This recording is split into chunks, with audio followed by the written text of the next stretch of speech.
मैं हूं कमर चीमा। उम्मीद है आप लोग ठीक होंगे। दोस्तों, एक इम्पॉर्टेंट डेवलपमेंट है कि इंडिया ने अपना first private military aircraft manufacturing hub जो है वो इंट्रोड्यूस कराई है। बेसिकली टाटा एयरक्राफ्ट कॉम्प्लेक्स जो है वो एयरबस 390 295 जो मिलिट्री ट्रांसपोर्ट एयरक्राफ्ट है इंडियन एयरफोर्स के लिए बना रही है with the collaboration of the Airbus Spain. So इसको थोड़ा सा पहले ये समझ लें, एक तो इंडिया ने ये किया। अब देखें कि Indian prime minister Narendra Modi और स्पेनिश जो प्राइम मिनिस्टर हैं पेड्रो साहब, उन्होंने ये जो पहली प्राइवेट मिलिट्री एयरक्राफ्ट प्लांट है आज उसका इफ्तिताह किया। ठीक है जी। और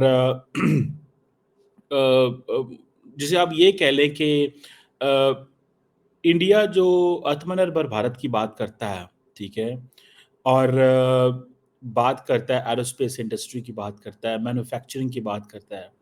इंडिया के अंदर आपको पता है कि स्पेनिश प्राइम मिनिस्टर को रोड शो दिया गया गुजरात स्टेट के अंदर। एक उनका शहर है उसको बोलते हैं वडोदरा वडोदरा। ठीक है जी। वडोदरा जो है उसके अंदर उनको रोड शो दिया गया।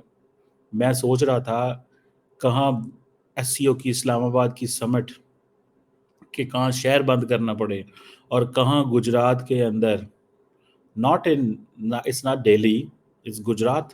कहाँ गुजरात के अंदर एक शहर के अंदर एक उनको जो है वो बैनर्स लहराए जा रहे हैं, रोड शो हो रहा है, और वेलकम किया जा रहा है, सड़कों पे घूम रहे हैं दोनों लीडर्स। मतलब नरेंद्र मोदी जो है, मतलब ही इज डूइंग, मतलब nobody on this planet has done to create the optics for India, which India itself is doing. American prime minister president ऐसे नहीं कर सकता, ब्रिटिश प्राइम मिनिस्टर ऐसे नहीं कर सकता कि किसी लीडर को लेके सड़कों पे जाए और लोग उसके लिए तालियां बजाएं। लोग डरते हैं कि हमारे खिलाफ ना कुछ हो जाए। इंडिया के अंदर भी जारी बात है मोदी साहब के खिलाफ बहुत कुछ हो सकता है, होता भी है। लोग कंप्लेन भी करते हैं, बुरा भला भी कहते हैं, लेकिन जब एक ग्लोबल लीडर आता है, इंटरनेशनली लीडर आता है, तो इंडियंस देन सारी बातें करते हैं, सपोर्ट करते हैं। आप देखिए कि ये जो टाटा एयरक्राफ्ट कॉम्प्लेक्स जो है, एक मैन्युफैक्चरिंग हब बनी है जो कि Airbus C295 military transport aircraft बनाएगा एयरबस स्पेन के ताउन के साथ। अब मोदी साहब का विजन जो है वो है इंडिया को इंडस्ट्रियल पावर हाउस बनाना है, इंटरनेशनल मैग्नेट फॉर इन्वेस्टमेंट बनाना है, बिजनेस टू बी जिसे B2B कोलैबोरेशन हम कहते हैं वो करने हैं। अब टाटा और एयरबस देखिए, उसने उठा के इंडिया ने टाटा को एयरबस के मुकाबले में ला के खड़ा कर दिया। पहले तो अपनी ज़रूरियात पूरी करेंगे, फिर दुनिया की ज़रूरियात पूरी करेंगे। देखिए वो जिस पाथ पे चले थे, जहाँ पे वो चले थे, उनको देखिए आज इंडिया की जो एरोस्पेस इंडस्ट्री है ना, उसके लिए नए दरवाजे खुल गए हैं। अब यूरोपियन कंपनीज़ जो हैं वो कहेंगे अच्छा स्पेन के साथ कर रहे हैं तो हम भी इसके साथ कर लेते हैं। मैं आपको बात बताऊँ, the Indians they have achieved a huge milestone, बहुत बड़ा माइलस्टोन है। ठीक है जी। और ये जो टाटा ग्रुप जो है, ज़ाहिर बात है ये उनके लिए भी एक इम्पॉर्टेंट डे है, कि वो इंडिया के जो डिफेंस सेक्टर, देखिए यहाँ पे इंडिया ने आके काम किया है कि उसने प्राइवेट सेक्टर को अब डिफेंस सेक्टर में डाला और उसको फिर दुनिया के साथ इंगेज किया। ठीक है। आज रतन टाटा जो है वो जिसने उसने जो बुनियाद खड़ी की थी as a industrialist, as a former, उसके जो चेयरमैन के तौर पे, वो थोड़े दिन पहले आपको पता है, मेरा ख्याल है इसी महीने शायद उनकी वफ़ात हुई है। अब ये तकरीबन $2.5 बिलियन की डील है जो कि 2021 में साइन हुई थी, जिसमें एयरबस जो है वो तकरीबन 16 एयरक्राफ्ट जो है वो देगा इंडिया को। ठीक है जी। जिसमें से 6 जो हैं वो ऑलरेडी इंडियन एयरफोर्स को दे दिए गए हैं। जो टाटा का एडवांस सिस्टम्स है वो 40 एयरक्राफ्ट देगा इन ये जो वडोदरा प्लांट है इसके अंदर। अब मुझे ये समझ नहीं आ रहा, देखिए इंडिया इतने बड़े पैमाने पे ये काम कर रहा है कि C295 एयरक्राफ्ट, बेसिकली ये मिलिट्री ट्रांसपोर्ट व्हीकल्स होती हैं, सामान लेके जाना है इधर उधर। ये आप इतने बड़े व्हीकल्स आप तब बनाते हैं जब आपने ग्लोबल एम्बिशंस हों, बड़े पैमाने पे चीज़ें करनी हों। ये मैं एक चीज़ मैं समझता हूँ। तो ये चीज़, this is what I realise, this is what I find, मुझे ये इस तरह नज़र आती है। आप देखें कि ये जो एयरक्राफ्ट है तकरीबन ये जो बना रहे हैं वो ये काफ़ी ट्रूप्स भी लेके जा सकता है, पैरा ट्रूपर्स भी लेके जा सकता है, रिमोट लोकेशंस तक पहुंच सकता है, जिसे कहते हैं ना मेडिकल इवैक्यूएशंस कर सकता है, disaster response, maritime petrol sites में जा सकता है, मतलब बहुत कुछ कर सकता है।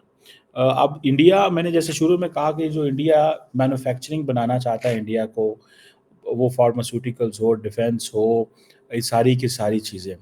और इसमें मज़े की बात ये है कि जो द इंडियन एफर्ट्स हैं, Indian efforts to modernise Indian efforts to modernise करना पड़ता है सारी की सारी डिफेंस मैन्युफैक्चरिंग को, इंडियन एफर्ट्स के हमें कैसे अपना infrastructure state of the art लेके आना है, ये सारी चीज़ें जो हैं वो इंडिया जो है वो करता है। अब क्वेश्चन ये है कि एक तरफ हम ये देखते हैं कि इंडियंस जो हैं वो स्पेन के साथ भी जबकि डाल रहे हैं, अमेरिका के साथ भी, इसराइल के साथ भी, फ्रांस के साथ भी, जर्मनी के साथ भी। अब देखिए स्पेनिश लीडर 18 साल बाद इंडिया आए हैं, ठीक है जी। अच्छा, मज़े की बात ये है कि वो इतनी लंबी चौड़ी मोहब्बतें नहीं हैं, लेकिन मुझे ज़ाती तौर पे ऐसे लगता है, मैं अगर इसको आपको थोड़ा बात बताऊं, कि नरेंद्र मोदी ने स्पेन के अंदर एक रास्ता बनाया इंडिया ने। देखिए लार्जली यूरोपियन मार्केट्स में घुसना आसान काम नहीं है for a developing country. India की 2016 में और पोजीशन थी, तब नरेंद्र मोदी का पहला टेन्योर चल रहा था, एक और सिचुएशन थी।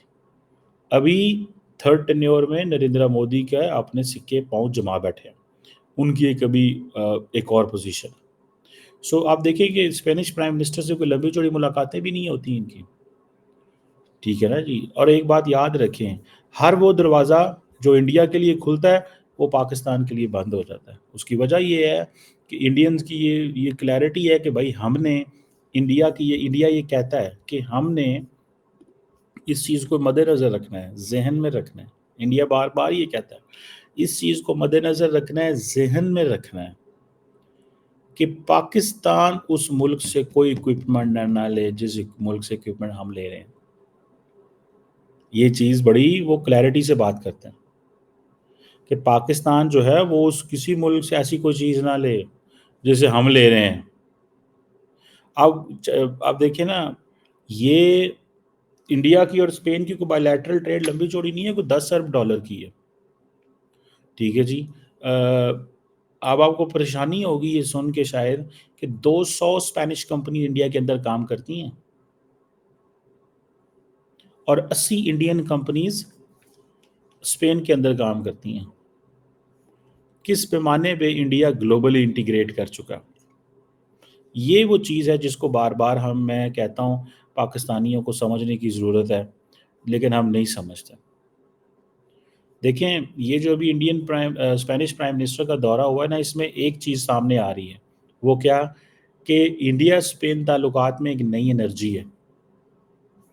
इंडिया स्पेन ताल्लुकात के अंदर एक नई एनर्जी है। अब आप देखें यार, वडोदरा के अंदर रोड शो करना, ठीक है, मोदी साहब के और स्पेनिश प्राइम मिनिस्टर के जनाब वो पोर्ट्रेट्स दिए जा रहे हैं, हालांकि पहले वो प्लान्ड होता है, इन हुकूमत नहीं, सारी बात है वो पोर्ट्रेट्स होते हैं बना के दिए होते हैं, या उनका किसी से रब्ता होता है कि यार जो अच्छे पोर्ट्रेट बनाने वाले हैं कि हम आपको ये ऑप्शन देते हैं कि उस मुल्क का वज़ीर आज़म आ रहा है, अगर आप पोर्ट्रेट बना के देना चाहें तो आप दे दें पोर्ट्रेट, ठीक है जी।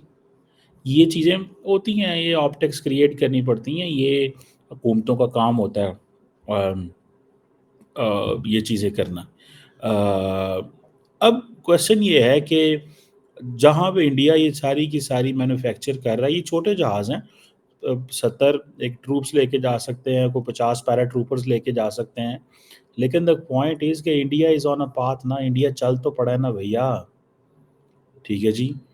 मुझे ऐसे लगता है कि आप देखें जहाँ पे प्राइम मिनिस्टर मोदी जो टाटा एयरक्राफ्ट कॉम्प्लेक्स जहाँ पे वो लेके गए हैं उनको, आप इमेजिन करें यार, उन्होंने ये बता दिया है कि सिर्फ दिल्ली हमारा आखिरी शहर नहीं है, पहला शहर नहीं है। ये चीज़ पाकिस्तान को भी करनी चाहिए कि लोग लाहौर भी जाएं, लोग मुल्तान भी जाएं, लोग कराची भी जाएं, लोग और जगहों पे भी जाएं। मोदी साहब ने गुजरात को बहुत उठा दिया है, और आपको पता है इंडिया के अंदर ये बड़ी बात होती है कि जिसे वो कहते हैं ना, बहुत ज़्यादा उठा दिया मोदी साहब ने, टिका के उठाया हुआ है, ठीक है जी। और ये इस चीज़ को ज़हन में रखना है कि जिस तरह जिसे वो कहते हैं ना, मोदी साहब ने गुजरात को उठाया है कि 1, 2, 3 रियासतों को उठाओ, क्योंकि मोदी साहब की होम स्टेट है, वहाँ सीएम रहे हैं 10-15 साल। तो जब बंदा इतनी 15 साल सीएम रहे, उसका दिल तो करता है ना फिर मैं अपनी उस जहाँ पे मैं हूँ। देखिए नरेंद्र मोदी को शौक है लेगेसी छोड़ने का, जो बात समझने वाली है। वो लेगेसी छोड़ के जा रहा है। India will be remembered as, जिसे कहते हैं ना Modi's India. India will be remembered as Modi's India. लोग याद करेंगे इसको, ठीक है ना जी। लोग याद करेंगे इसको, जिसे वो कहते हैं ना, एक लॉन्ग टर्म याद करेंगे, ठीक है ना जी। और लोगों को इस चीज़ का पता है, ठीक है, कि लोगों को इस चीज़ की सारी समझ है कि ये एक चीज़ करनी पड़ती है, ठीक है ना। ये एक चीज़ लीडर्स को अपने जहाँ पे उनका होम टाउन होता है, उनको ये करनी पड़ती है फॉरएवर, ठीक है ना। अगर वो नहीं करते, अगर वो नहीं वो होता, तो फिर एक चीज़ तो होती है ना, वो जैसे कहेंगे आप, ठीक है। मुझे ज़ाती तौर पे ऐसे लगता है, जो मैं समझता हूँ कि इन नरेंद्र मोदी ने जो चीज़ की है, वो एक तो इंडिया की ये डिफेंस मैन्युफैक्चरिंग हब बनाना। अभी देखें German prime minister, sorry chancellor भी कल आए हुए थे, और वो जो जर्मन चांसलर वहाँ पे आए थे, जर्मन चांसलर इसीलिए आए हुए थे, ठीक है, कि वो जिसे कहेंगे ना कि इसीलिए पहुँचे थे वहाँ पे कि भैया हमसे चीज़ें लेना, स्पेन से ना लेना। होता है ना सवाल एक, हमसे चीज़ें लेना, स्पेन से ना लेना। ओह सॉरी, हाँ, स्पेन से ना लेना, और स्पेन से कहना है कि स्पेन वाले कहते हैं जर्मन से ना लेना, हमसे लेना है। क्वेश्चन ये है कि पैसे हैं भाई सबके पास, टेक्नोलॉजी है सबके पास आज के ज़माने में। आज इंडिया के पास पैसे हैं, इंडिया टेक्नोलॉजी चाहता है। वेस्ट के पास टेक्नोलॉजी है, वो इंडिया के पैसे चाहते हैं। जो मुझे नज़र आ रहा है, जो मैंने इसको अभी तक रीड किया है, ठीक है ना जी। जो मैंने रीड किया है वो ये है, ये मैंने रीड किया, और मैंने कुछ रीड नहीं किया अभी तक, ठीक है।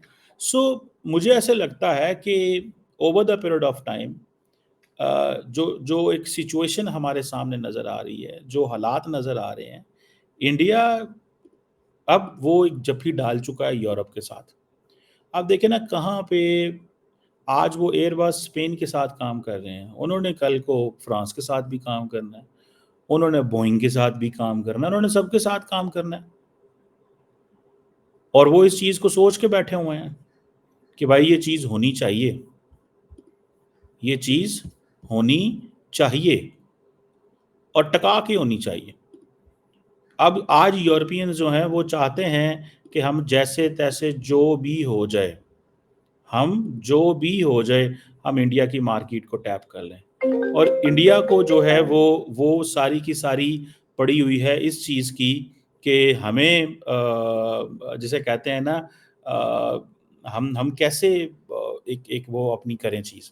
सो मुझे ऐसे लगता है, जो मैं एक एक चीज़ को एनालाइज़ कर बैठा हूँ अभी तक, जो मुझे समझ आ गई है कि भई इंडिया ने अपनी लॉन्ग टर्म जो स्ट्रैटेजिक प्लानिंग की हुई है, उसके अंदर the most important thing for them is the most important thing for them is कि कैसे हम कैसे वेस्ट की टेक्नोलॉजी तक पहुँचे। उस टेक्नोलॉजी तक पहुँचेंगे तो 2 चीज़ें होंगी, चाइना को भी काउंटर करना है, अपनी सेल्फ सफिशिएंट भी होना है। और ये कंटिन्यूअसली देखें, India wants to be Europe, India wants to be West in terms of development, technology, cooperations और इन चीज़ों के अंदर। वो चाहते हैं ना ये चीज़ हो, ठीक है? सो मुझे ऐसे लगता है कि what I have understood and what I have realised, ये चीज़ जो है ना, मैं एक समझ बैठा हूँ। देखते हैं कि अब क्या करते हैं। स्पेन के वज़ीर आज़म साहब, मज़ीद सुनने में आ रहा है कि वो मुंबई भी जा रहे हैं, वहाँ पे भी उन्होंने विज़िट करने हैं। इंडिया एक तरफ हार्ड पावर दिखा रहा है, दूसरी तरफ सॉफ्ट पावर दिखा रहा है, क्योंकि इंडिया ने इसको अपना Spain India year of culture introduce कराया, टूरिज़्म, आर्टिफ़िशियल इंटेलिजेंस और इन चीज़ों में। और दोनों मुल्क जो हैं वो एक दूसरे को कॉम्प्लीमेंट कर रहे हैं, टका के कॉम्प्लीमेंट कर रहे हैं एक दूसरे को, ठीक है? टका के इस चीज़ में कॉम्प्लीमेंट कर रहे हैं, वो कह रहे हैं भाई ठीक है, हम एक दूसरे के साथ खड़े होंगे। और इंडिया ने साथ ही उनसे सपोर्ट ले ली है, India middle east Europe economic corridor की मदद ले ली है, ठीक है? India middle east Europe economic corridor की भी मदद ले ली है।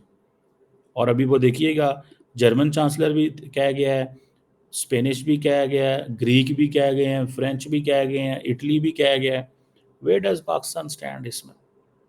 इंडिया अपनी मर्जी से बड़े बड़े जो इकोनॉमिक रोड मैप बना रहा है, इसमें पाकिस्तान कहाँ स्टैंड करता है? फिर इंडिया ऊपर से तड़का लगा देता है, वी आर डेमोक्रेसी, हम अमन को सिक्योर करना चाहते हैं, डेमोक्रेसी को, हम मल्टीलैटरल ऑर्डर की बात करते हैं, हम क्लाइमेट इमरजेंसी के साथ हैं, पावर्टी, इक्वालिटी, ये वो उससे लड़ेंगे, ये करेंगे, और हम दुनिया के लीडर हैं। ठीक है ना जी? आप देखें 2.5 किलोमीटर का रोड शो करना, दुनिया का मुझे बताएं कौन सा लीडर 2.5 किलोमीटर का रोड शो कर सकता है किसी अपने मुल्क के अंदर ही? अगर कर सकता है तो मुझे अ, वो जिसे कहते हैं ना, बताइएगा आप। ठीक है जी, अगर आपको कर सकता है तो मुझे बताइएगा, ठीक है? ये चीज़ें जब मैं देखता हूँ ना, तो आई रियली डू अंडरस्टैंड, मैं इन चीज़ों को थोड़ा-सा मैं हैरान होता हूँ, ठीक है? और परेशान भी होता हूँ कि हमारी लीडरशिप ने हमारे लिए क्या प्लान किया है? What have they planned for us? ठीक है? What have they planned for us? उन्होंने हमारे लिए क्या प्लान किया हुआ है? किस तरह की चीज़ें प्लान की हुई हैं? ये मैं सोचता हूँ और मैं देखता हूँ, और और मैं एनालाइज़ करता हूँ, और मैं अंडरस्टैंड भी करने की कोशिश करता हूँ कि हमें बहुत काम करने की ज़रूरत है। We need to do a lot of work and it will take a lot of time to us. अभी बहुत वक्त चाहिए। आप ये जो उनकी स्टोरी देख रहे हैं, इनके जो ऑप्टिक्स क्रिएट हो रहे हैं, जो देख रहे हैं ना, उससे आपको पता चल जाना चाहिए कि वो किस लाइन लेंथ पे चल रहे हैं, क्या मुस्तकबिल है उनका, किस तरफ जा रहे हैं वो। लेट्स सी, इसके ऊपर दोबारा बात करते हैं।